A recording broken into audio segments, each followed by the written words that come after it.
අයිබෝන්ටම ජෝපස් අපේ YouTube channel එකට ඔයාලව සාදරයෙන් පිළිගන්නවා. ඉතිං ජයග්‍රාහී දවසක් වෙන්න කියලා ප්‍රාර්ථනා කරනවා. ඉතිං මේ අද මම ආවේ ඔයාලට රිවිෂන් වැඩසටහනේ පළමුවන රිවිෂන් වැඩසටහන ආරම්භ කරන්න. ඉතිං මේ පාඩම ගැන කිව්වොත් පුතා 2027 ලබන අවුරුද්දේ උසස් පෙළ විභාගයට මුහුණ දෙන්න සිටින දරුවෝ වෙනුවෙන් තමයි මේ වැඩසටහන මම ආරම්භ කරලා තියෙන්නේ. ඉතින් ඔයාලට සම්බන්ධ වෙන්න පුළුවන් පුතේ. හැම අවුරුද්දකම වගේ අහලා තියෙන භෞතික භූගෝල විද්‍යාවේ තියෙන පාඩම් කොටසක් තමයි භූ රූප කියන පාඩම. අනිවාර්යෙන් ප්‍රශ්නයක් හෝ දෙකක් එනවාමයි. ඉතින් හොඳට ලකුණු ගන්න පුළුවන් ප්‍රශ්නයක්. ඉතින් හැමෝටම සම්බන්ධ වෙන්න කියලා ඉතින් ආරාධනා කරනවා. සහ මේකෙදි මම ඩිස්ක්‍රිප්ෂන් එකේ ඔයාලට දාන්නම් පුතේ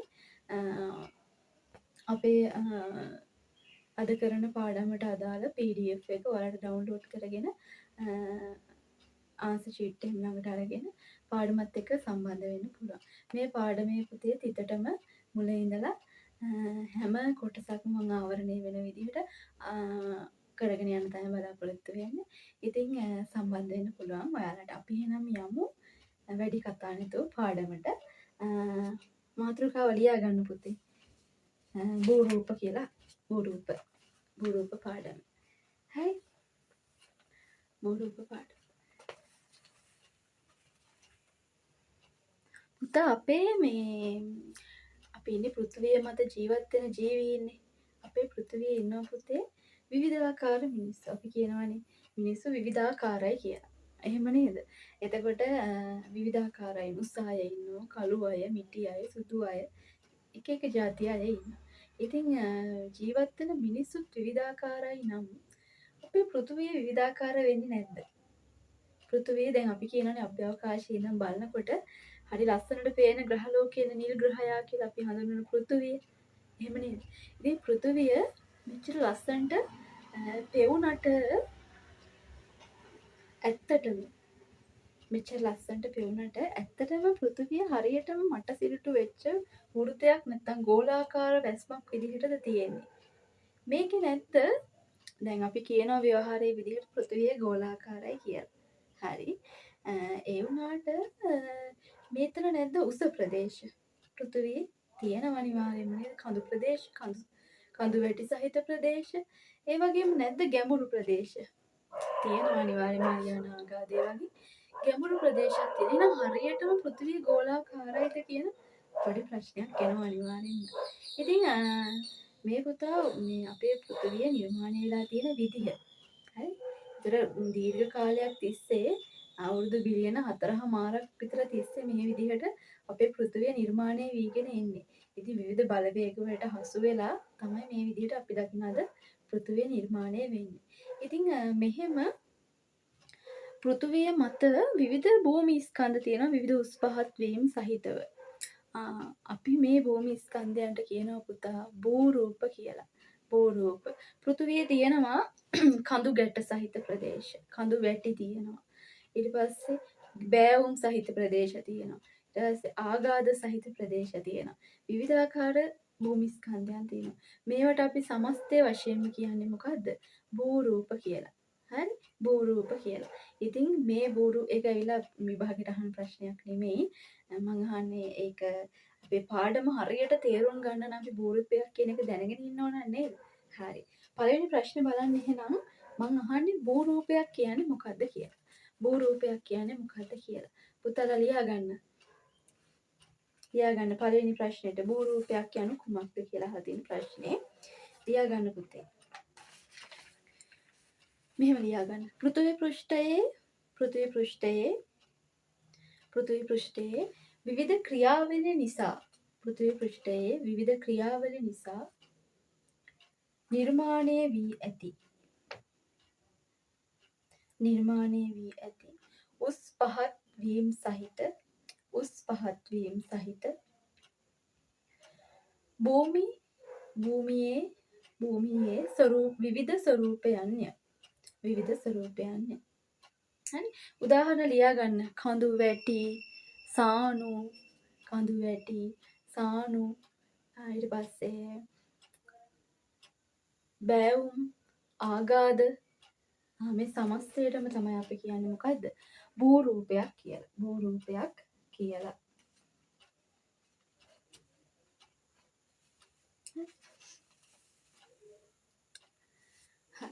එතකොට දැන් අපි කියවනේ පෘථුවිය නිර්මාණය වෙලා තියෙන්නේ විවිධ උස් පහත් වීම සහිත විවිධ භූමි ස්කන්ධයන් විදිහට.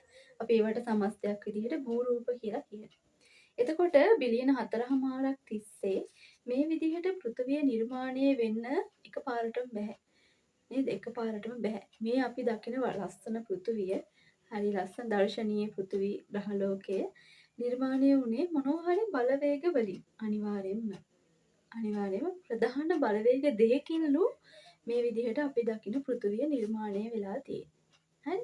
එකක් කියන පුතා අපි එකට අන්තර්ජන්‍ය බලවේග. අන්තර්ජන්‍ය බලවේග.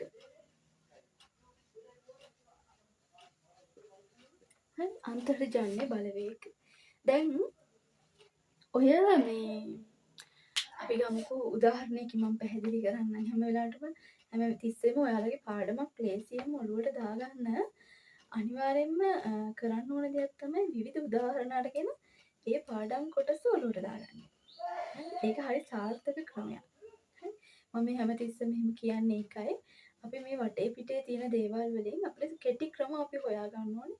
ලේසියෙන්ම පාඩම් කරගන්න. ඒ අනුව අන්තර්ජන්‍ය බලවේග. ඒතර අපේ මේ පෘථිවියේ තියෙන විවිධ භූරූප නිර්මාණය වෙන්නේ අන්තර්ජන්‍ය බලවේග කියන එක බලපාන. මොකද්ද මේ අන්තර්ජන්‍ය බලවේග? මම මෙහෙම කියන්නම්කෝ. දැන් අපේ ගෑනු ළමයි පිරිමි ළමයි අපි කියන්නේ චූටි කාලේ ඉඳපු විදිහ නෙමෙයිනේ දැන්. නේද? චූටි කාලේ ඇවිල්ලා කෙට්ටුවට, කළුවට, කොණ්ඩේ කොටට නේද බිම්මලක් වගේ. හරි මිටි නේද? හැබැයි 18, 19, 20 මේ වයසේ යනකොට තරුණ විය පසු කරලා යනකොට හරි ලස්සනට එයාලව අපි කියන්නේ මේ තරුණ වෙනවා.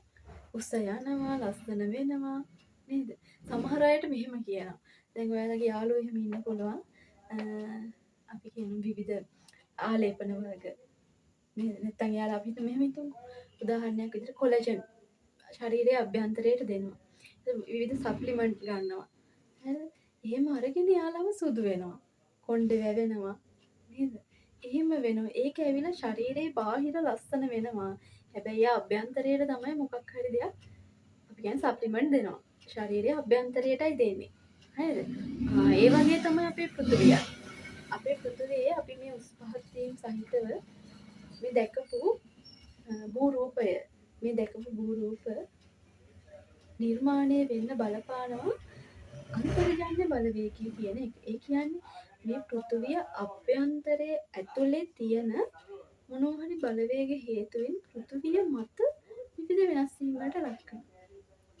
ඒතර අපි ඒවට කියන පුතා අන්තර්ජන්‍ය බලවේග. අන්තර්ජන්‍ය බලවේග කියලා. හරි? කොහොමද එහෙම වෙන්නේ? ඔය දන්නවා අපේ පෘථිවියේ ව්‍යුහය ගැන සාකච්ඡා කරනකොට මේ කතා කරනවා. හරි? ඒතර අපේ පෘථිවිය අභ්‍යන්තරය හිතන්න මේ පෘථිවිය අභ්‍යන්තරය. පෘථිවිය අභ්‍යන්තරය. පෘථිවිය අභ්‍යන්තරය. පෘථිවිය අභ්‍යන්තරය කොයි වගේද? පෘථිවිය අභ්‍යන්තරය කොයි වගේද? පෘථිවි මතු පිට ඉඳලා පෘථිවි අභ්‍යන්තරයට යන්න උෂ්ණත්වය වැඩි වෙනවා. සහ උෂ්ණත්වය වැඩි වෙනවා සහ මේ පාෂාණ අතර තියෙන අපි කියන පාෂාණ ද්‍රව ස්වභාවයෙන් තියෙන බාහිර හරිය කොටසේ ඉඳලා පාෂාණ තියෙන්නේ ද්‍රව ස්වභාවයෙන්. අපි ඒවට කියනවා ද්‍රව මැග්මා කියලා. මොනවද? ද්‍රව මැග්මා. ද්‍රව මැග්මා. හරි? ද්‍රව මැග්මා කියලා කියනවා. ද්‍රව මැග්මා කියන්නේ පාෂාණ ද්‍රව ස්වභාවයේ තියෙන කොට තමයි කියන්නේ. හරි? එතකොට මේ ද්‍රව මැග්මා තියෙන්නේ හැමතිස්සෙම අධික පීඩනයකින්. අධික පීඩනයකින් තියෙන්නේ. හරි? අධිකම පීඩනයකින් තියෙන නිසා මේ හැමතිස්සෙම එළියට එන්නේ කොයි වෙලාවද කියලා තමයි බල බල ඉන්නේ ඇත්තටම. හරි? ඒතර මේ ඉහළ තියෙන්නේ අපි මේවට කියනවා භූත ඇටි කියලා. නේද? මේ තියෙන පෘථිවි පෘෂ්ඨය. පෘථිවි පෘෂ්ඨය තියෙන්නේ.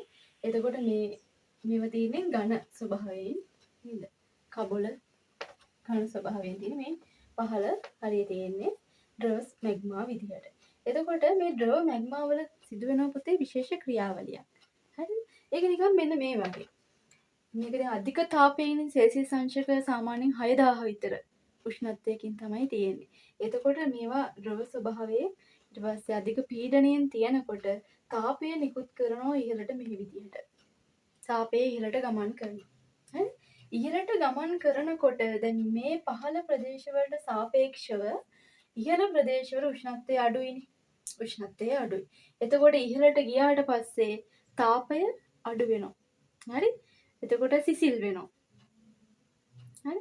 සිසිල් වෙනකොට මේ තාපය බරින් වැඩි වෙනවා. මෙන්න මේ විදිහට දෙපැත්තට මුලින් ගමන් කරනවා. දෙපැත්තට ගමන් කරනකොට ඊට පස්සේ මේක තාපය අඩු වෙනකොට බරින් වැඩි වෙනවා. බරින් වැඩි වෙනකොට තව දුරටත් ඉහළ ඉන්න බෑ. ගුරුත්වාකර්ෂණයත් එක්ක අනිවාර්යයෙන්ම පහළට ගමන් කරනවා. හරිද? නැවත ද්‍රව මැග්මා ආපු කොටසම එකතු වෙනවා. එකතු වෙලා නැවත මොකද වෙන්නේ? ආය චක්‍රාකාරව තාපය ඉහළට ගමන් කරනවා, දෙපැත්තට ගමන් කරනවා, ගුරුත්වාකර්ෂණයත් එක්ක ගුරුත්ව බලයත් එක්ක පහළට ගමන් කරනවා. හරි? එතකොට මොකද වෙන්නේ? මෙන්න මේ බලන්න මේ ක්‍රියාවලියට අපි කියනවා පුතා තාප සංවහන ධාරා කියලා. තාප සංවහන ධාරා. තාප සංවහන ධාරා කියලා කියනවා. හරි? මෙන්න මේ තාප සංවහන ධාරා අපි දැන් මේ කතා කරන තප්පරයේදීත් මේක වෙනවා. අපි මේ කතා කරන හැම මොහොතකදීම මේක වෙනවා. ඇයි අධික පීඩනයකින් තියෙන්නේ? ඒකේ තියෙන තාපයට මේ ඉහළ ප්‍රදේශවල මොකද වෙන්නේ? තැටි වලට බලපෑම් ඇති කරනවා. එක්ක තැටි චලනය වෙනවා. හරි? දැන් දැකලා ඇති ඔයාලා ගහක් යට ගිනි මැලයක් ගහන්නකො. ශාක තියෙන ප්‍රදේශයක පහළ කොටසේ ගිනි මැලයක් ගහන්න. ගිනි මැලේට ඒ තාපයට ඉහළ කොළ හෙළ වෙනවා. දැකලා ඇති සමහරක් විට ඔයාලට. දැකලා තියෙනවා මේක සාමාන්‍ය සමාජයේ තියෙන දෙයක්. හරි?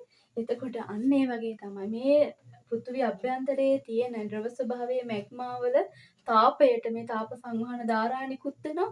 අන්න ඒකේ බලයට මේ ඉහළ තැටි වලට නැත්නම් අපේ පෘථිවි පෘෂ්ඨයට බලපෑම් ඇති කරනවා. ඒකෙදි පුතා එකක් චලනය වෙන්න පුළුවන්. අපි කියන භූමිකම්පාවක් කියලා. හරි? සමහර අවස්ථාවලදී මේ ද්‍රව මැග්මා මේ දුර්වල පාෂාණ තැටි ඔස්සේ මෙහෙම ඉහළට ගමන් කරලා ගිනි කඳු නිර්මාණය වෙන්න පුළුවන්. මැග්මා ඉහළට ගමන් කරන්න පුළුවන්. ඊට පස්සේ දැන් සාගරේ නම් ඕක වෙන්නේ සාගරේ යට නම් අලුතෙන් සාගරික වැටි නිර්මාණය වෙන්න පුළුවන්. හරි? එතකොට බලන්න මෙන්න මේ තාප සංවහන ධාරාවල බලපෑම මේ පෘථිවි පෘෂ්ඨයට බලපෑම් ඇති කරනවා. අලුතෙන් කන්දක් නිර්මාණය වෙනවා. අලුතෙන් දූපතක් නිර්මාණය වෙන්න පුළුවන්. හරි? එතකොට මෙන්න මේ ක්‍රියාවලියට තමයි අපි පුතේ කියන්නේ මොකද්ද? අන්තර්ජන්‍ය බලවේග කියලා. අන්තර්ජන්‍ය බලවේග. මොකද්ද වෙන්නේ? පෘථිවි පෘෂ්ඨයට බලපෑම් ඇති කරන්නේ පෘථිවි අභ්‍යන්තරයේ සිදුවන ක්‍රියාවලියක්. එහෙනම් පෘථිවි අභ්‍යන්තරයේ මෙන්න මේ ක්‍රියාවලිය නිසා පෘථිවි පෘෂ්ඨයේ වෙනස් වීම වලට ලක් වෙනවා නම් අපි ඒකට කියනවා අන්තර්ජන්‍ය බලවේග කියලා. මම හිතන්නේ හොඳට පැහැදිලි වෙන්න ඇති කියලා. හරි? ඕනනම් රූප සටහන ඇඳගන්න. ඇඳගෙන දෙවෙනි ප්‍රශ්නෙට අපි උත්තරේ ලියමු. බලන්න දෙවෙනි ප්‍රශ්නේ. දෙවෙනි ප්‍රශ්නේ අහන්නේ පුතේ. පෘථිවි පෘෂ්ඨයේ භූරූප නිර්මාණය කරන ප්‍රධාන බලවේග දෙක කුමක්ද කියලා.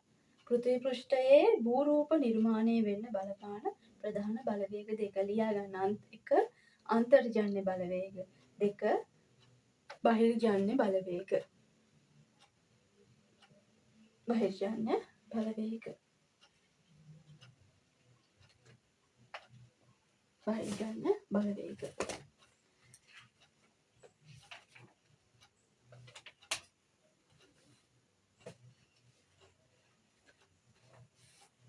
හරි.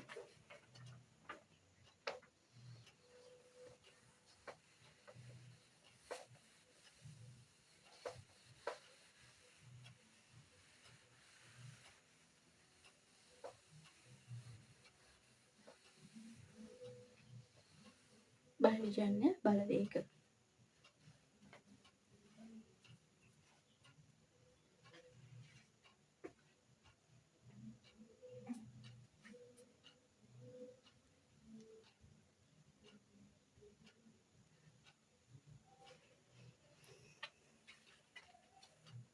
හරි.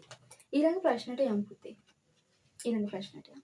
ඊළඟ ප්‍රශ්නේ අහන්නේ භූරූප වර්ගීකරණ ක්‍රම මොනවද කියලා. භූරූප වර්ගීකරණ ක්‍රම. එතකොට මේ භූරූප නිර්මාණය වෙන ආකාරය අනුව සහ විශාලත්වය අනුව පුතේ අපිට වර්ග කරන්න පුළුවන්. හරි? වර්ග කරන්න පුළුවන්. මේ වර්ගීකරණය අපි ලියාගමු. මේ වර්ගීකරණය අපි මම ලියන්නම්.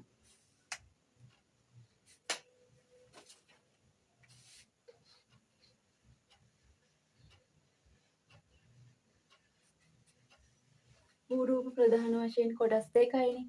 එකක් අන්තර්ජන්‍ය අනිත් එක බහිර්ජන්‍ය. පළවෙනි වර්ගීකරණය තමයි පුතේ නිර්මාණය අනුව. නිර්මාණය වන ආකාරය අනුව අපිට වර්ග කරන්න පුළුවන්. නිර්මාණය වෙන ආකාරය අනුව වර්ග කරන්න පුළුවන්. හරි?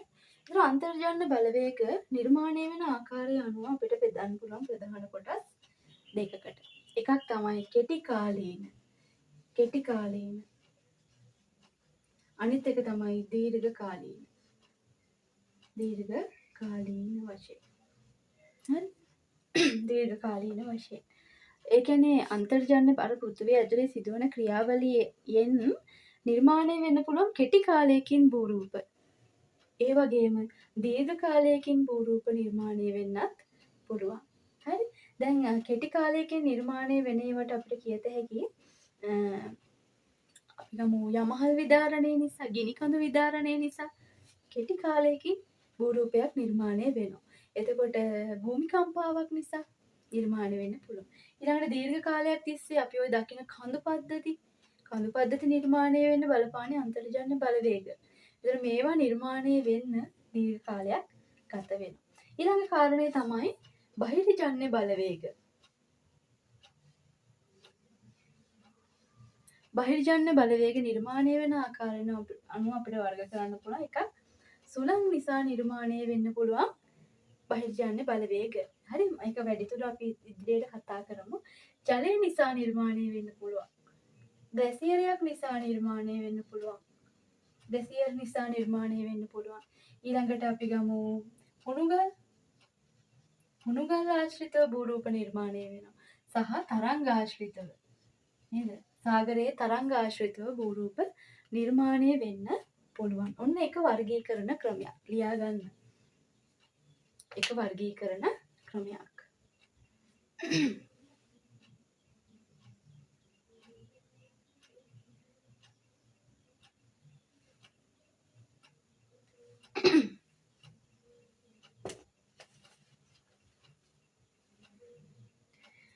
ඊළඟ වර්ගීකරණයට අපි යමු. ඊළඟ වර්ගීකරණය ගත්තොත් පුතේ පොඩි වෙනසක් තියෙනවා. මේක ඇවිල්ලා අපි වර්ගීකරණය කරන්නේ විශාලත්වය අනුව. ඒ කියන්නේ මේ භූරූප නිර්මාණය වුණාට පස්සේ ඒවැය තියෙන විශාලත්වය අනුව අපි වර්ග කරනවා. එතකොට අන්තර්ජන්‍ය බලවේග යටතේ නිර්මාණය වෙන ප්‍රධාන වශයෙන් භූරූප වර්ග දෙකයි. විශාලත්වය අනුව. එකක් තමයි විශාල පරිමාණයේ භූරූප. විශාල පරිමාණයේ භූරූප. අනිත් එක තමයි මධ්‍යම පරිමාණයේ භූරූප. අපි නැත්තම් මේකට තව කියන පුතේ පළමු වන ගණයේ භූරූප. පළමු වන ගණයේ භූරූප. මේකට මධ්‍යම පරිමාණ භූරූප වලට අපි කියනවා දෙවන ගණයේ භූරූප කියලා. දෙවන ගණයේ භූරූප. හරි? බහිර්ජන්‍ය බලවේග වලින් නිර්මාණය වෙන භූරූප අපි දකින දේවල් ගංගාවක් නේද? ඊට පස්සේ මුහුද ආශ්‍රිතව, සාගරය ආශ්‍රිතව නිර්මාණය වෙන මුහුදු ගුහා, දූපත් මේවා ඇවිල්ලා තුන්වන ගණයේ භූරූප. එක වර්ගයයි තියෙන පුතේ තුන්වන ගණයේ භූරූප.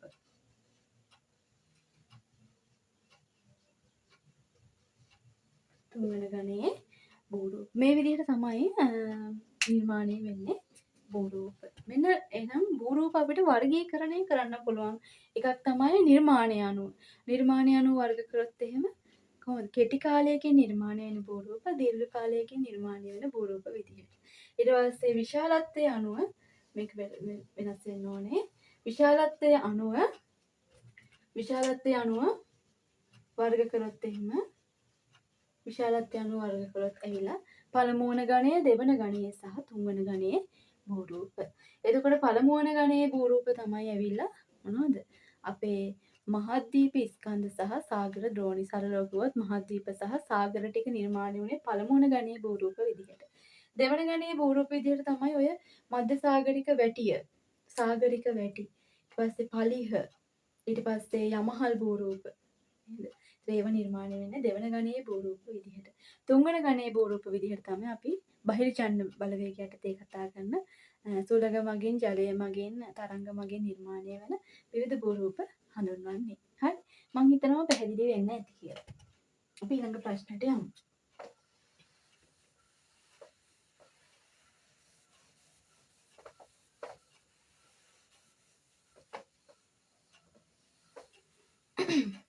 ඊළඟ ප්‍රශ්නේ බලන්න පුතා. ඊළඟ ප්‍රශ්නේ බලන්න. අන්තර්ජන්‍ය බලවේග මගින් අන්තර්ජන්‍ය බලවේග යනු හඳුන්වන්න. අපි දැන් දන්නවා අන්තර්ජන්‍ය බලවේගයක් කියන්නේ මොකක්ද කියලා.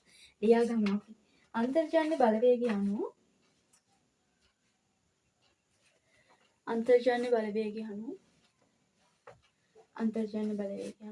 පෘථිවිය අභ්‍යන්තරයේ සිදුවන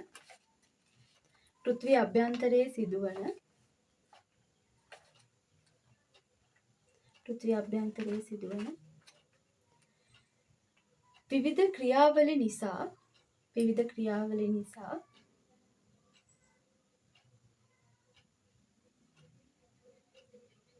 පෘථිවිය මතු පිට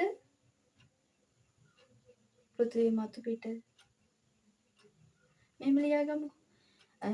පෘථිවිය අභ්‍යන්තරයේ සිදුවන විවිධ බලවේගයි. එයින්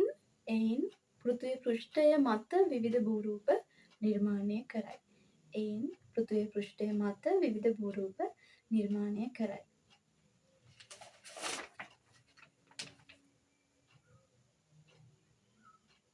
හරි. එනම් ඒකනම් පොඩ්ඩක් ලියාගන්න. එනම් පෘථිවිය මතු පිට සිට පෘථිවිය අභ්‍යන්තරයට යත්ම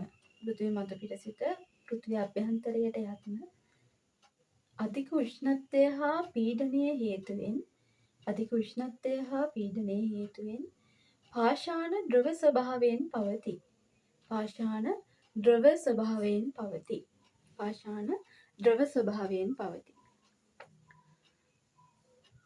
ද්‍රව මැග්මා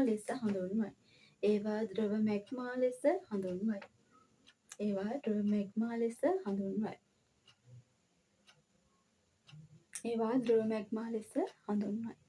එනම් අධික විකිරණශීලී තාපය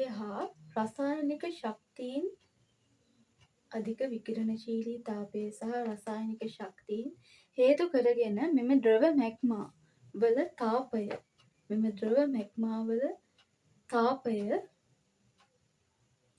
තාප සංවහන ධාරා ලෙස ක්‍රියාත්මක වේ. එම තාප සංවහන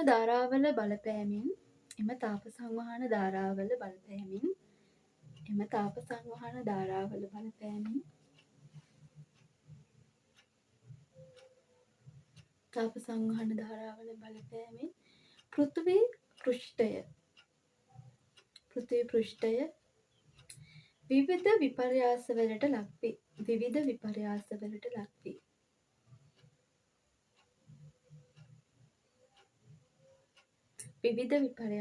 ලක්වේ. එනම් තැටි චලනය වීම,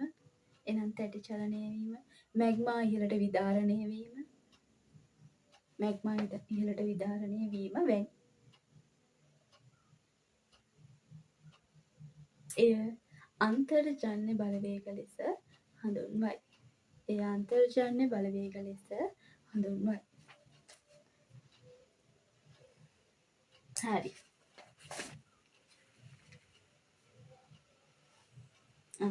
අන්තර්ජන්‍ය බලවේග මගින් ඊළඟ ප්‍රශ්නයක් යමු. අන්තර්ජන්‍ය බලවේග මගින් නිර්මාණය වන පළමු වන ගණයේ භූරූප මොනවාද? අන්තර්ජාල බලවේග වලින් නිර්මාණය වෙන පළමු වන ගණයේ භූරූප. දැන් දන්නවා. භූරූප දෙකයි මතක තියාගන්න තියෙන්නේ මොනවද? මහද්වීප ස්කන්ධ හා සාගර ද්‍රෝණි. මහද්වීප ස්කන්ධ හා සාගර ද්‍රෝණි. මහද්වීප ස්කන්ධ හා සාගර ද්‍රෝණි. ලියන්න. ඊළඟට බලමු අපි. ඊළඟ ප්‍රශ්න අංක 6. මහද්වීප ස්කන්ධ හා සාගර ද්‍රෝණි මොනවද කියලා අහනවා. දන්නවා මේක නේද? මහද්වීප ස්කන්ධ කියන්නේ මොනවද? මහද්වීප වලට. සාගර ද්‍රෝණි කියන්නේ සාගර වලට. ලියාගන්න. මහද්වීප ටික ලියාගමු අපි. විශාල මහද්වීපය, ආසියා මහද්වීපය, ආසියාව, අප්‍රිකාව, යුරෝපය, උතුරු ඇමරිකාව, දකුණු ඇමරිකාව, ඔස්ට්‍රේලියාව, ඇන්ටාර්ක්ටිකාව.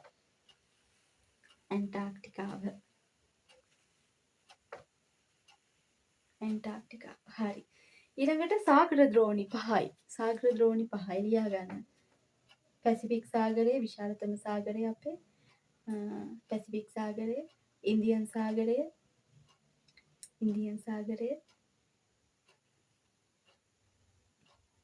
ඇට්ලාන්ටික් සාගරය, ආර්ක්ටික් සාගරය සහ දක්ෂිණ සාගරය හෙවත් ඇන්ටාර්ක්ටික් සාගරය.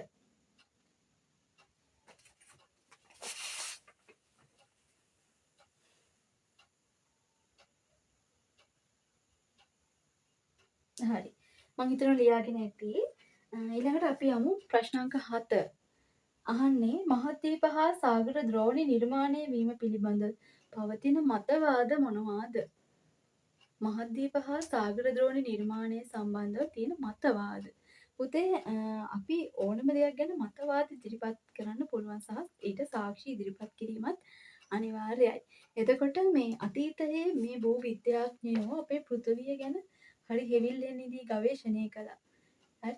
එතකොට ඒ විවිධ පර්යේෂණ කරා. ඒවා මගින් විවිධ මතවාද මේ පෘථිවිය නිර්මාණය ගැන ඉදිරිපත් කළා. හරි. එතකොට ඊට සාක්ෂි ඉදිරිපත් කළා. පසු කාලීනව සමහර දේවල් මේ ඒ කියන්නේ මේ මතයන් තහවුරු වුණා. සමහර ඒවා බැහැර කරන්න සිද්ධ වුණා. හරි. එතකොට අහන්නේ මතවාද මොනවද කියලා. මතවාද මොනවද කියලා යහන්නේ. ප්‍රධාන වශයෙන් පුතා තියෙනවා මතවාද දෙකක්. එකක් තමයි මහද්වීප ප්‍රාවිත සංකල්පය.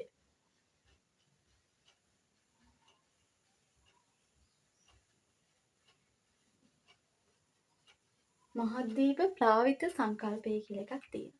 මේ කියන්නේ මොකන්ද? මේක එක මතයක්. මේක ඉදිරිපත් කළේ පුතේ ඇල්ෆ්‍රඩ් වෙග්නර් කියන පුද්ගලයා තමයි පසු කාලීනව සාර්ථකව එයාගේ කෘතියේ පළ කරපු මතය. හරි. මේ මතයට අනුව මේ ගොඩක් දෙනෙක් පිළිගන්න මතයක් ප්‍රසිද්ධ මතයක් නේද? මහද්වීප ප්‍රාවිත සංකල්පය. මේක කියන්නේ පුතේ අපේ පෘථිවිය ආරම්භ ඔයගොල්ලෝ පෘථිවි පරිණාමය ගැන අහලා ඇති ගොඩාක් විස්තර. ඉතින් ඒ පෘථිවි පරිණාමයේදී කතා කරන පුතේ අපේ මුල් කාලීන පෘථිවි තිබි ගිනි බෝලයක් වගේ දැවෙමින් තමයි තිබ්බේ. ඉතින් පසු කාලීනව ජලය නිර්මාණයක් තියෙන එක සිසිල් වෙලා ওই වර්තමානයේ ක්‍රමයෙන් පරිණාමය වෙලා වර්තමානයේ දකින්න පෘථිවිය නිර්මාණය වුණේ. හරි. හරි. එතකොට අපි කතා කරන්නේ මේ මහද්වීප ප්‍රාවිත සංකල්පයෙන් මහද්වීප කොහොමද හැදුනේ කියලා. හරි. මුල් කාලීනව පුතේ අපේ පෘථිවිය තිබ්බේ තනි ගොඩබිමක් ලෙස. ඒ කියන්නේ තනි ගොඩබිමක් විදිහටයි තිබ්බේ. අපි කියනවා මෙන්න මෙහෙම මේ සංකල්පය කියනවා පැන්තල සහ සාගරයෙන්. පැන්තල සහ සාගරයෙන් වටවිච්ච මෙන්න මේකට අපි කියනවා අංගාරාලන්තය. මොකද්ද අංගාරාලන්තය. පැන්තල සහ සාගරයෙන් වටවෙච්ච අංගාරාලන්තය කියන වැරදුනා. අංගාරාලන්තය නෙමෙයි වැරදුනා මට. පැන්ජියාව කියන ගොඩබිම තමයි තිබ්බේ. පැන්තල සහ සාගරයෙන් වටවෙච්ච පැන්ජියාව කියලා හඳුන්වන ගොඩබිමක් තමයි තිබ්බේ. අර අන්තර්ජාල බලවේග වල ඒ කියන්නේ මේ තනි මහද්වීපයට යටින් තියෙන උදම් බලය අපි මේකට කියනවා හොල් ෆ්ලෙජ් බලය. හරි. මෙන්න මේ බලය නිසා පසු කාලීන මේ කොටස් දෙකකට බෙදුනලු. තෙතිස් මුහුදෙන් කොටස් දෙකකට බෙදුනා. ඒක කියනවා ඉහළ තියෙන එකට අපි තමයි අපි කියන්නේ අංගාරාලන්තය. අංගාරාලන්තය මේකට කියනවා අපි ගොන්ඩ්වානාලන්තය. අංගාරාලන්තයයි ගොන්ඩ්වානාලන්තයයි. හරි. මෙන්න මහද්වීප ප්‍රාවිත සංකල්පයේ මුල් මදීරේ කියන්නේ පැන්තල සහ සාගරයෙන් වටවිච්ච පැංජියාව කියලා හඳුන්වන තනි ගොඩබිමක් තිබ්බේ. ඒක පසු කාලීන මේ තින්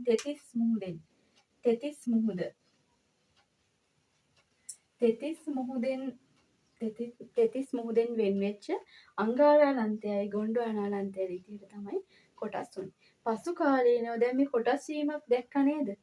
කොටස් වීමක් දැක්කා. ඉතින් පසු කාලීනව පුතා මොකද උනේ? මේව තව කොටස් වලට බෙදුනා.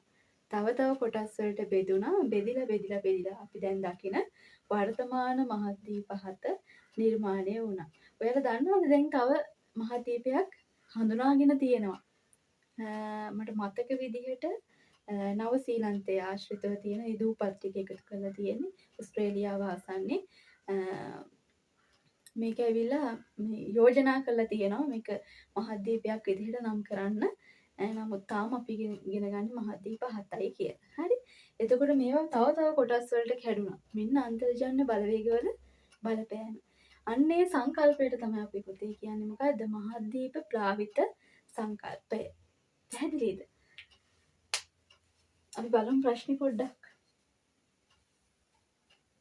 අහන්නේ මතවාද දෙකනේ.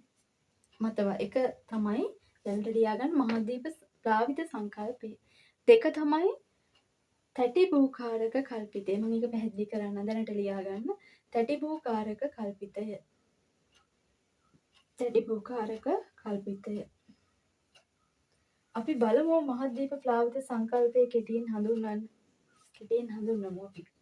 ලියාගන්න ඊළඟ ප්‍රශ්නේ බලන්න. ප්‍රශ්නාංක 8 මහද්වීප ප්ලාවිත මතය. ලියාගන්න මෙන්න මෙහෙම.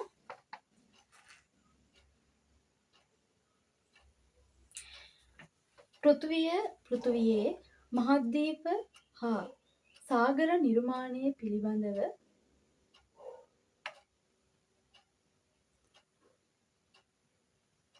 විවිධ අදහස් භූවිද්‍යාඥයන් විසින් පළ කර ඇත.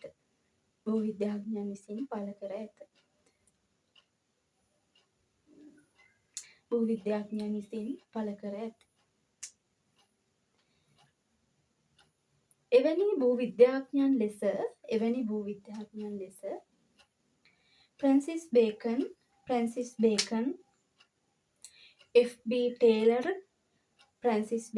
F.B. ටේලර් සහ ඇල්ෆ්‍රඩ් වෙග්නර් වැනි විද්‍යාඥයන්.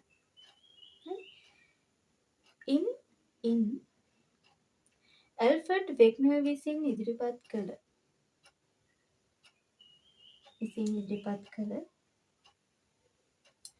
මෙම මහද්වීප ප්ලාවිත සංකල්පය ඉතා ජනප්‍රියයි. ඔහුගේ අදහස වන්නේ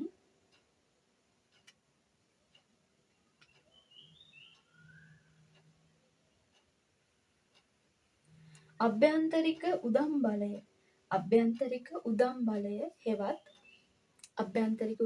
හෙවත් හොල් ෆ්ලෙජ්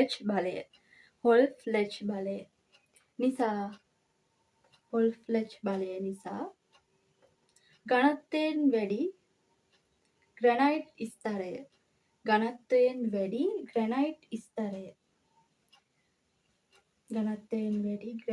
ස්තරය ඝනත්වයෙන් අඩු බැසෝල්ට් ස්තරය මත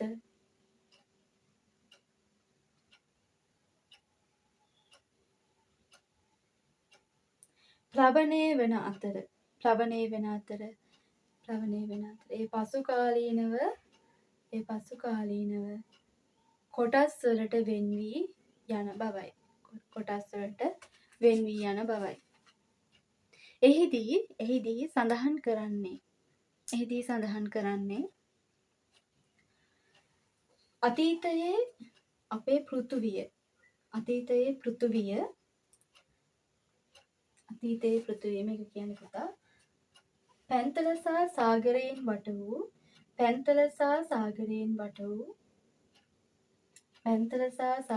වට වූ පැංජියාව නමින් හඳුන්වන එක් ගොඩබිමක් ලෙස පැවතියේය. පසුව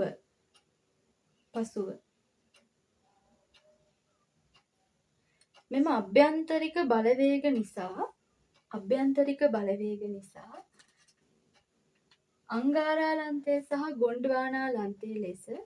අංගාරාලන්තය සහ ගොන්ඩ්වානාලන්තය ලෙස පැංචියාව තෙතිස් මුහුදෙන් වෙන් විය.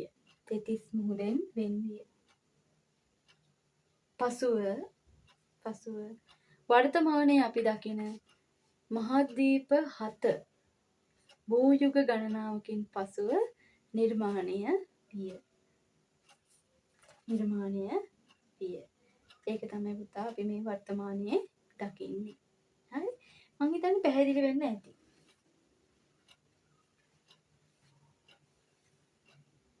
හරි? ඕනනම් අපි උතන්ටම ලියාගමු. මෙන්න මෙහෙමත්. දැන් මේක ඕනම මතයක් ඉදිරිපත් කරනකොට සාක්ෂි තියෙන්න ඕනේ. දැන් ඔයාලට උනත් නෑ ටීචර් කියන එක වැරදි. ඕක එන්නේ නැහැ කියන්න පුළුවන්. හැබැයි සාක්ෂි තියෙන්න ඕනේ. හරි? ඕනම මතයක් ඉදිරිපත් කරනකොට පුතේ සාක්ෂි තියෙන්න ඕනේ. එතකොට මහද්වීප ප්ලාවිත සංකල්පය ඉදිරිපත් කළා. හරි. සාක්ෂි මොනවද? අපිට මේකට සාධක හම්බ වෙනවා. හරි? එකක් තමයි පුතේ ලියා ගන්න ඕන. නම් ඕකටම ලියා ගන්න වෙනම ප්‍රශ්නයක් මම දාලා නැහැ. පුරා ජීව විද්‍යාත්මක සාක්ෂි. පළවෙනි සාක්ෂිය තමයි පුරා ජීව විද්‍යාත්මක සාක්ෂි. මෙන්න මේකයි පුතා සාක්ෂිය කියන්නේ. හරි? දැන් අපි දකින ඔය වර්තමාන ඇමරිකාව, උතුරු ඇමරිකාව ප්‍රදේශය. හරි? ඊට පස්සේ උතුරු ඇමරිකාවේ සහ උතුරු ඇමරිකාවෙන් හම්බ වෙනවා අපිට මේ අතීත සතුන්ගේ මෙසෝසරස් වගේ උරගයන්ගේ පොසිල හම්බ වෙනවා. අන්න ඒ පොසිල වලටම සම්බන්ධ උරගයන්ගේ සාධක මෙන්න අපිට හම්බ වෙනවා අප්‍රිකාවෙන්. ඇමරිකාවයි අප්‍රිකාවයි තියෙන්නේ ගොඩක් භූමිස්කන්ධයන් දෙකක් තමයි වර්තමානයේ. පොසිල හම්බ වෙනවා එකම ජාතියේ. මොකද එහෙනම් අපිට කියන්න පුළුවන් වර්තමානයේ මෙහෙම භූමිස්කන්ධ දෙකක් විදිහට දැක්කට මේ ජීව විද්‍යාත්මක සාධක අනුව අපිට පැහැදිලි වෙනවා අතීතයේ අනිවාර්යයෙන්ම තිබිලා තියෙන මේක තනි ගොඩබිමක් විදිහට. ඒක නේද අපිට පැහැදිලි වෙන්නේ.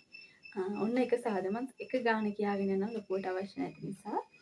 ඊළඟ කාරණේ තමයි පුතේ භූවිද්‍යාත්මක සාක්ෂිය. දැන් ඕගොල්ලෝ පොඩි කාලේ අර අම්මා ගෙනත් දෙනවනේ අර එක ඒවා සෙට් කරලා තනි රූපයක් හදන නිකන් සෙල්ලම් වල තියෙනවනේ ටොයිස් එහෙම තියෙනවනේ. ඒ තැන් වල තියෙන ඒවා අංක 90 අරගෙන එකට තනි රූපයක් හදන එක. අපේ පෘථිවිය කොහොම හදන්න බැයිද? පුළුවන් නේද? අපේ පෘථිවිය දැන් ආසියාව, ඊට පස්සේ අපි, ඊට පස්සේ ඕස්ට්‍රේලියාව, අප්‍රිකාව, ඇමරිකාව මේ මහද්වීප ටික ඔක්කොම සෙට් කරොත් එකට ඒ සෙට් කරොත් ඒකේ යම්කිසි හැඩයක් තියෙනවා. නිර්මාණය වෙලා අපි ඔක සෙට් කරන්න පුළුවන් අපිට. හරි? ඒ අනුව මොකද්ද අපිට පැහැදිලි වෙන්නේ? අනිවාර්යෙන් අතීතයේ තිබිලා තියෙන තනි ගොඩබිම මේක කැඩිලා තමයි මේ ගිහින් තියෙන්නේ. ඒකට පුතේ අපි කියනවා භූවිද්‍යාත්මක සාක්ෂි කියලා.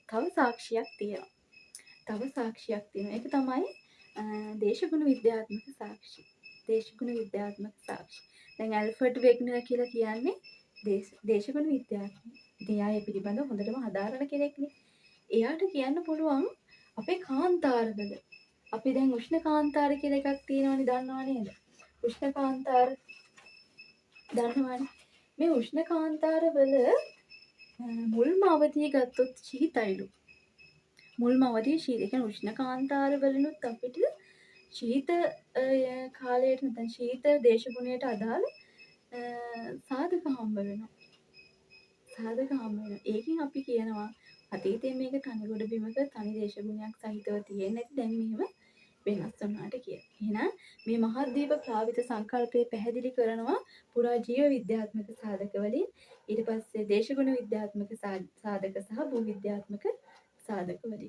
මම හිතන්නේ හොඳටම පැහැදිලි වෙන්න ඇති. හරි අපි යන් ඊළඟ ප්‍රශ්නෙට.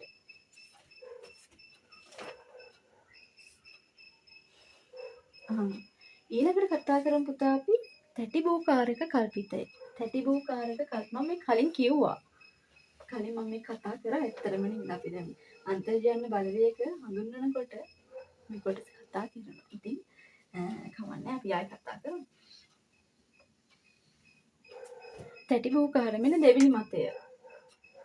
තැටිබූකාරක සංකල්පය.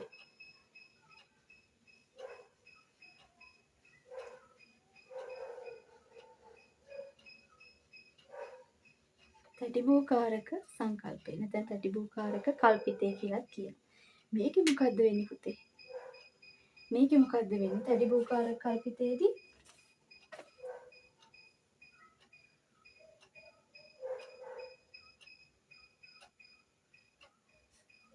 අර අපි කතා කරපු කාරණේම තමයි. නේද? දැන් මේ තැටිබූකාරක කල්පිතය සනාථ කරන්න අතීත පර්යේෂකයෝ පොළොව කැණීම් කරනවා දන්නවද? පොළොව කැණීම් කරනවා. ඊට පස්සේ සාගරයේ යටට ගිහිල්ලා කිමිදිලා නේද? සාගරයේ යට තියෙන සාධක අරගන්න උඩට අතීතයේ අලුතෙන් සාගරික වැඩි නිර්මාණය වෙනවා. මේවා ගැන තොරතුරු ගොඩාක් දේවල් හොයනවා. ඒ අනුව මේ තැටිබූකාරක කල්පිතය පැහැදිලි කරගන්න. හරි? එතකොට තැටිබූකාරකයේ කල්පිතය කියන්නේ තරාඩ වගේ තමයි. මොකද ඒකම තමයි. හරි? පෘථිවි අභ්‍යන්තරයේ ද්‍රව ස්වභාවයෙන් මැග්මා තියෙනවා. ද්‍රව මැග්මා කියලා අපි කියනවා නේද? මේකෙන් තාප සංවහන ධාරා නිකුත් වෙනවා. ඉහළට නිකුත් වෙනවා. දෙපැත්තට ගමන් කරනවා. ගුරුත්ව බලයත් එක්ක නැවත අර බරින් වැඩි වෙනකොට පහළට ගමන් කරනවා නේද? මේක ඊට පස්සේ ආයේ නැවත ඉහළට යන චක්‍රයක් විදිහට ක්‍රියාත්මක වෙන මේක අපි කියනවා තාප සංවහන ධාරා කියලා. ඉතින් තාප සංවහන ධාරා නිකුත් වෙනකොට හරි එනි ඉහළ භූමියේ තියෙන ඉහළ කොටසට මොකද වෙන්නේ?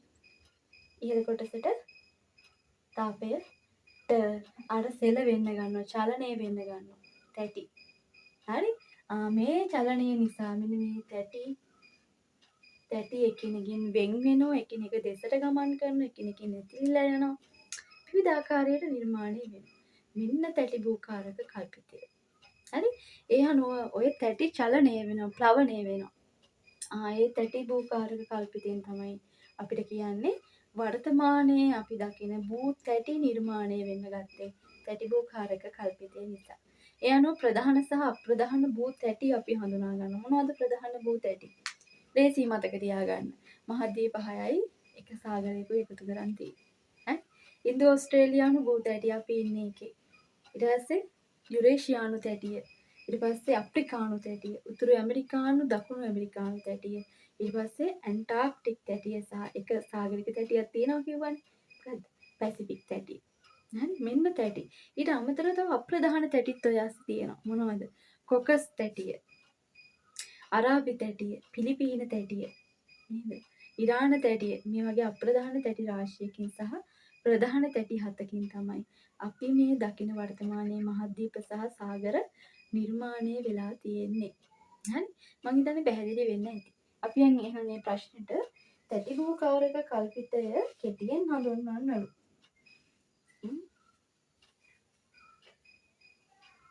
ඇත්තටම පුතේ මේ ගැන හරියටම පරීක්ෂණ කරන්න ගත්තේ 1950න් පස්සේ. ඒකන් මේ වගේ මතයක් ගැන ඉතල ප්‍රසිද්ධියක් තිබෙන්නේ නැහැ. නේද? ලියාගන්න ඉන්න තැටිබූකාරක කල්පිතය ගැන. මෙහෙම ලියන්න. තැටිබූකාරක කල්පිතයට අනුව තැටිබූකාරක කල්පිතයට අනුව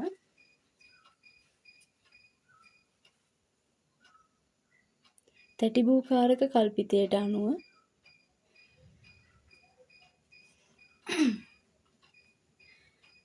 අදෝගෝලයෙන් ආරම්භ වන තාප සංවහන ධාරා අදෝගෝලයෙන් ආරම්භ වන තාප සංවහන ධාරා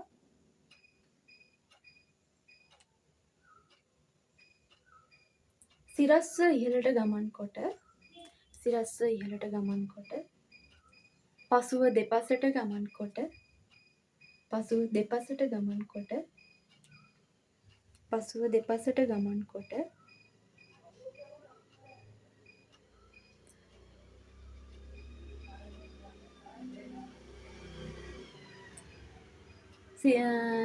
තාපය සිසිල් වී ඝනත්වයෙන් වැඩි වී තාපය සිසිල් වී ඝනත්වයෙන් වැඩි වී නැවත පහළට ගමන් කරයි. නැවත පහළට ගමන් කරයි. නැවත නැවතත් මේ චක්‍රය ක්‍රියාත්මක වීම නිසා නැවත නැවතත් මේ තාප සංවහන ධාරා කෙලවියක් නිකුත් වීම නිසා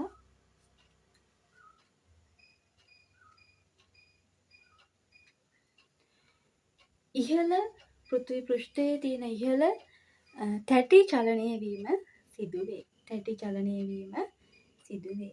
ඒකට තමයි අපි කියන්නේ තැටි භූකාරක කල්පිතය කියලා. මෙහෙම ලියාගමු තව අපි. තැටි චලනය වෙන ආකාර කිහිපයකි.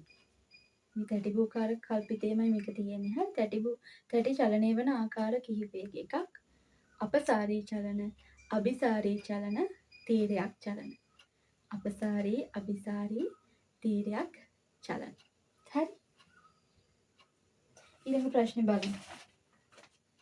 ඊළඟ ප්‍රශ්නේ කියන පුතා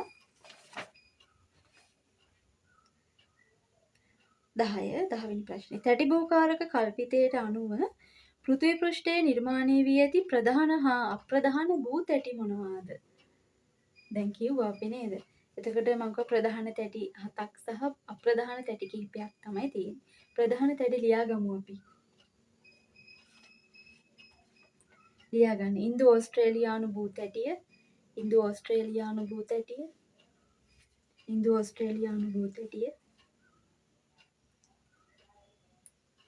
ඉන්දු ඕස්ට්‍රේලියානු භූ තැටිය, අප්‍රිකානු තැටිය, අප්‍රිකානු තැටිය, යුරේෂියානු තැටිය, යුරේෂියානු තැටිය, උතුරු ඇමරිකානු තැටිය, උතුරු ඇමරිකානු තැටිය, දකුණු ඇමරිකානු තැටිය, දකුණු ඇමරිකානු තැටිය, ඇන්ටාර්ක්ටික් තැටිය, ඇන්ටාර්ක්ටික් තැටිය, අවසානයේ පැසිෆික් තැටිය, පැසිෆික් තැටිය.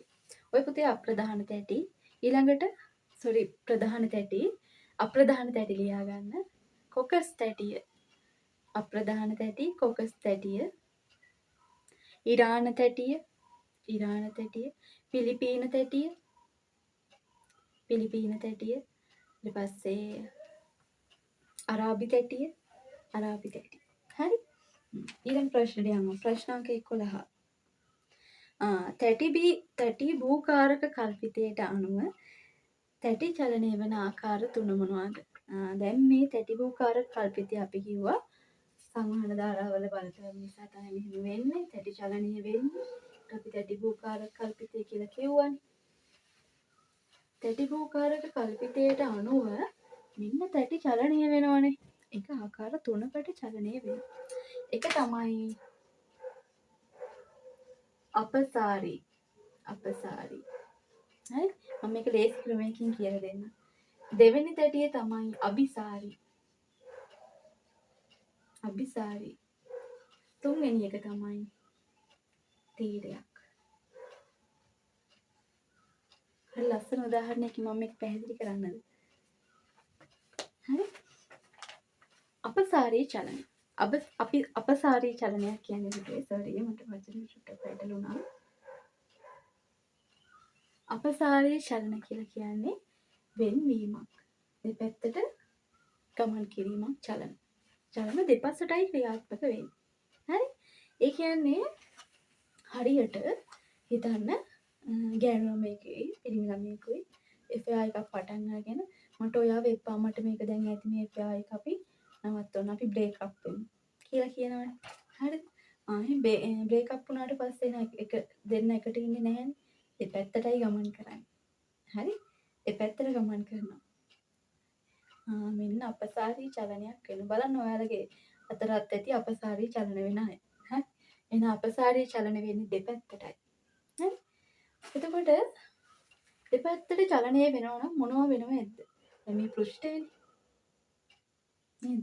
එතකොට මේ පෘෂ්ඨ දෙක මේ එකට තියෙන දෙකක් දෙපැත්තට යනවා. මැද තියෙන කොටස කඩන් වැටෙන්න පුළුවන්. එහෙමනේ. මේ ටික විනාශකාරී. හැබැයි ගොඩක්ම විනාශකාරී තැටි චලනයක් නෙමෙයි මේක. ඊළඟට අபிසාරී තැටි චලනයක් තියෙනවා. බලන්නකො මේක මොකද වෙන්නේ කියලා. මේක පුතේ වෙන්නේ එකිනෙක මුහුණලා ගමන් කිරීමයි. දැන් අපසාරී චලන වලින් ගෑනු ළමයෙකු ළමයෙකු එපා එක නවත්තලා දෙපැත්තට ගමන් කළා. හරි? දැන් ආයෙ ටික ඉන්නකොට හිතනවා මට යා නැතුව බැහැ ඉන්න. මොන වුණත් මං යාට ආදරේ. නේද? මට යා නැතුව ලෝකයක් නෑ. එයා තමයි මගේ ලෝකෙ කියනවානේ. නේද? නැවත මොකද වෙන්නේ එහෙනම්? ආයෙ දෙන්න හිතනවා. කතා කළා කියලා මට ඔයා නැතුව ඉන්න බෑ. අනේ අපි ආයෙ එපා එක පටන් ගමු කියලා. මෙන්න ආයෙ නැවත එහෙනම් ගමන් කරනවා එකිනෙක දෙසට මුහුණලා. හරි? එකිනෙක දෙසට මුහුණලා ගමන් කරනවා. මේකට අපි කියනවා අபிසාරී චලන කියලා. මොකද එහෙනම් අපසාරී වෙලා ගියත් එහෙම ආයෙ අபிසාරී වෙයි. හරි? එතකොට අபிසාරී චලනයක් වෙනවා. මේකෙදි මොකද වෙන්නේ? මේක ඉතාම විනාශකාරී. විනාශයකට මුල. හරි? එතකොට අபிසාරී චලනයකදී මොකද වෙන්නේ? අபிසාරී චලනයකදී මොකද වෙන්නේ? ඉදිරියටයි ගමන් කරන්නේ. මැද තියෙන කොටස වික්ෂිප්ත වෙන්න පුළුවන්. එක්කෝ එකක් ප්‍රබලයි නම් අනිත් එක තැටිය මෙන්න මේ කොටස විනාශ වෙන්න පුළුවන්. ඊටාම විනාශකාරී තැටි චලනයක් තමයි අවිසාරී තැටි කියලා කියන්නේ. හරි. ඊළඟ කොටස තීරයක් චලන. හරි? තීරයක් චලන. තීරයක් චලන. මේකෙදි මොකද වෙන්නේ? මේකෙදි මොකද වෙන්නේ? දැන් මෙහෙම අවිසාරී චලනයකදී හම්බ වුණා. හරි ඊට පස්සේ දැන් ගොඩාක් කාලෙකින් හම්බ වුණේ නැහැ. ඉතින් දුකින් ඉඳියේ. හම්බුණාට පස්සේ මොකක් කරගන්නව ඇද්ද? හග් එකක් දෙනවා. එක මත එක. එහෙනම් තීරයක් චලන වලින් මොකද වෙන්නේ? එකක් මත එකයි යන්නේ වෙන දේවල් හිතන්න එපා. එකක් මත එකයි යන්නේ. හරි? හිතන්න හග් එකක් දෙනවා. හරි. එහෙනම් ඒකට අපි කියනවා එකක් මත එකක් යනවා නම් තීරයක් චලන කියලා. එහෙනම් තැටිබෝකාරක කල්පිතයට අනුව තැටි චලනය වෙන ආකාර තුනයි මොනවද? අපසාරී, අபிසාරී තීරයක්. එකිනෙකින් වෙන් වෙලා යනවා, එකිනෙකට හමු වෙනවා, එකිනෙකට අපි කියන්නේ එකක් මත එකක් ගමන් කරනවා. මෙන්න තැටි චලන වර්ග තුන. එහෙනම් අපි බලමු. මෙන්න තැටිබෝකාරක කල්පිතයට අනුව තැටි චලනය වෙන ආකාර තුනයි ලියා ගන්න. අපසාරී චලන, අபிසාරී චලන, තීරයක් චලන.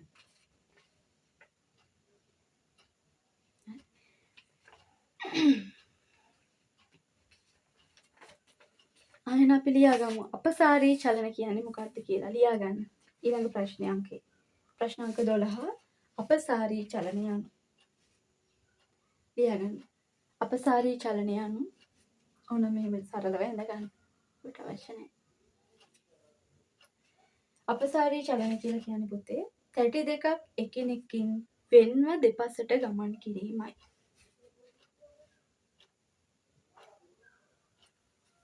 එකිනෙකට වෙන්ව ගමන් කිරීමයි.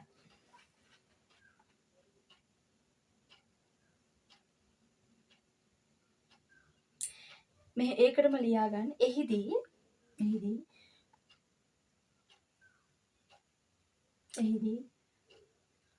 ප්‍රාවරණයේ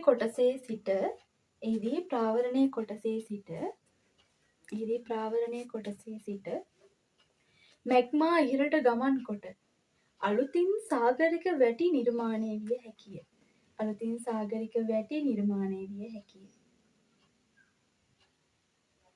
උදාහරණයක් මධ්‍ය සාගරික වැටිය, කඳු වැටිය. හරි? මධ්‍ය සාගරික කඳු වැටිය. දෙවෙනි චලන වර්ගය ලියා ගන්න අපසාරී චලන.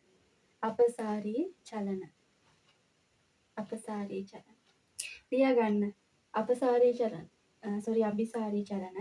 අபிසාරී චලන කියලා කියන්නේ තැටි දෙකක් එකිනෙකට මුහුණලා ගමන් කිරීම. එහිදී එම තැටි ගැටුණු විට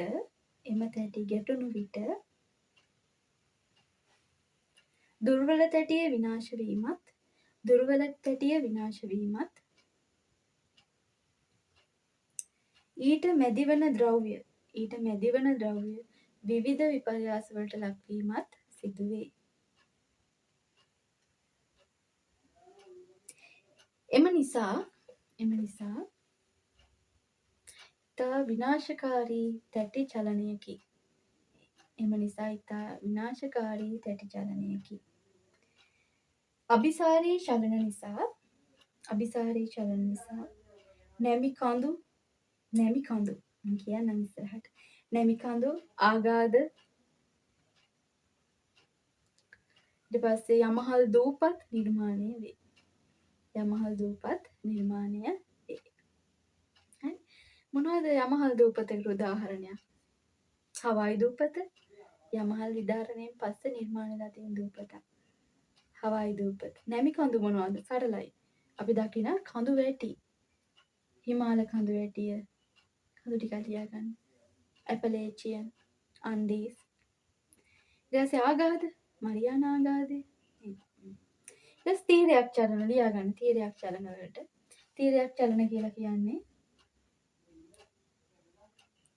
තැටි දෙකක් එකිනෙකට ඇතිල්ලී යන ලෙස ගමන් කිරීමයි. එහිදී එම තැටි අතර විභේදනයක් හටගනි.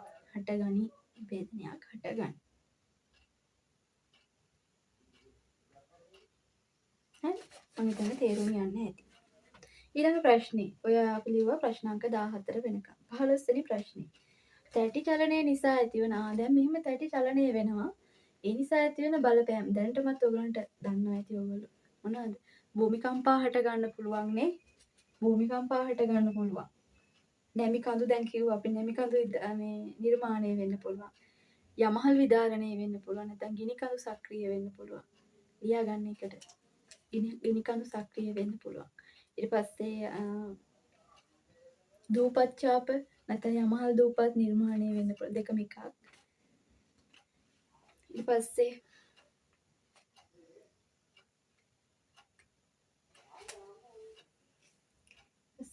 සුනාමි ඇති වෙන්න බැයිද?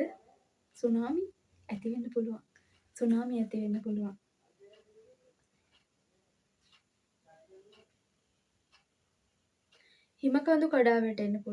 හිමකඳු කඩා වැටෙන්න පුළුවන්. හරි? මං හිතන්නේ තැටි භූකාරක කල්පිතේ මෙතනට එනකම් හොඳට පැහැදිලි වෙන්න ඇති ඔයාලට. අපි කතා කරේ අන්තර්ජන්‍ය බලවේගයක් කියන්නේ මොකද්ද? භූරූපයක් කියන්නේ මොකද්ද? අන්තර්ජන්‍ය බලවේග වර්ගීකරණ මොනවද? නේද? සෝරි අන්තර්ජන්‍ය බලවේග නෙමෙයි. භූරූප වර්ගීකරණ මොනවද? ඒකේ අන්තර්ජන්‍ය බලවේග කියන්නේ මොකද්ද? අන්තර්ජන්‍ය බලවේගයක් නිර්මාණය වෙන්නේ කොහොමද? ඊට පස්සේ අපේ මහද්වීප සහ සාගර පළමුවන ගණයේ භූරූප නිර්මාණය වීමට අදාළ මේ සංකල්ප මොනවාද? මහද්වීප ප්ලාවිත සංකල්පයයි තැටි භූකාරක කල්පිතය ගැන කතා කරා. තැටි භූකාරක කල්පිතයට අනුව තමයි මේ චලනාකාර තුනක් තියෙනවා. අප්‍රසාරී, අභිසාරී සහ තීරයක් චලන. ඒ නිසා ඇති වෙන විවිධ භූරූප තියෙනවා. නේද? ඊට පස්සේ ඒ භූරූප මොකද්ද? සෝරි ඒ චලන නිසා ඇතිවන බලපෑම් මොනවද වෙනකම් කතා කරා. මම හිතන්නේ හොඳටම අවබෝධ වෙන්න ඇති.